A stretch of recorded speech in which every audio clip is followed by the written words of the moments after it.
जीवन का हर क्षण निर्णय का क्षण होता है। प्रत्येक पद पर दूसरे पद के विषय में कोई निर्णय करना ही पड़ता है और निर्णय अपना प्रभाव छोड़ जाता है।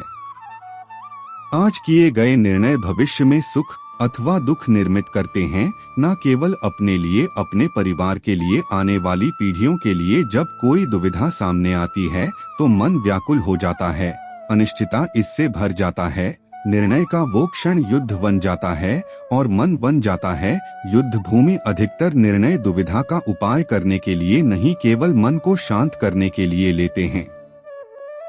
पर क्या कोई दौड़ते हुए भोजन कर सकता है? नहीं।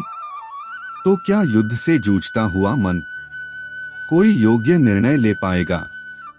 वास्तव में शांत मन से जब कोई निर्णय करता है तो अपने लिए सुखद भविष्य बनाता है, किंतु अपने मन को शांत करने के लिए जब कोई निर्णय करता है तो वो व्यक्ति भविष्य में अपने लिए कांटों भरा वृक्ष लगाता। स्वयं विचार कीजिएगा।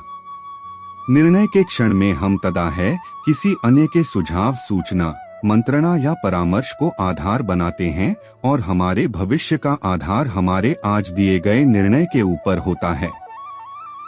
तो क्या हमारा भविष्य किसी अन्य के परामर्श, किसी अन्य के सुझाव का फल है? क्या हमारा संपूर्ण जीवन किसी अन्य की बुद्धि का परिणाम है? क्या हमने कभी विचार किया है? तब का अनुभव है कि भिन्न भिन्न लोग एक ही स्थिति में भिन्न भिन्न परामर्श देते हैं। मंदिर में खड़ा भक्त कहता है कि दान करना चाहिए और चोर कहता है यदि ऑफिसर मिले तो इस मूर्ति के श्रृंगार चुरा। धर्म से भरा हृदय धर्म में सुझाव देता है और अधर्म से भरा हृदय अधर्म का परामर्श देता है। हर में सुझाव का स्वीकार ही मनुष्य को सुख की ओर ले जाता है, किंतु वैसे परामर्श का स्वीकार करना तभी संभव होता है जब हृदय में धर्म, अर्थात किसी का सुझाव अथवा परामर्श स्वीकार करने से पूर्व स्वयं अपने हृदय में धर्म को स्थापित करना क्या आवश्यक नहीं है? तो अहम विचार कीजिए। भविष्य के आधार पर सब आज का निर्णय लेना चाहते हैं। भविष्य में सुख मिले, भविष्य सुरक्षित हो, ऐसे निर्णय आज लेने का प्रयत्न रहता है सबका। आप अपने जीवन को देखिए। क्या आपके अधिकतर निर्णय के पीछे भविष्य का विचार नहीं होता? और वह भी क्यों ना? अपने जीवन को इस कारण और सुखमय बनाने का प्रयत्न करने का अधिकार सबका है, पर भविष्य तो कोई नहीं जानता, केवल कल्पना ही की जा सकती है।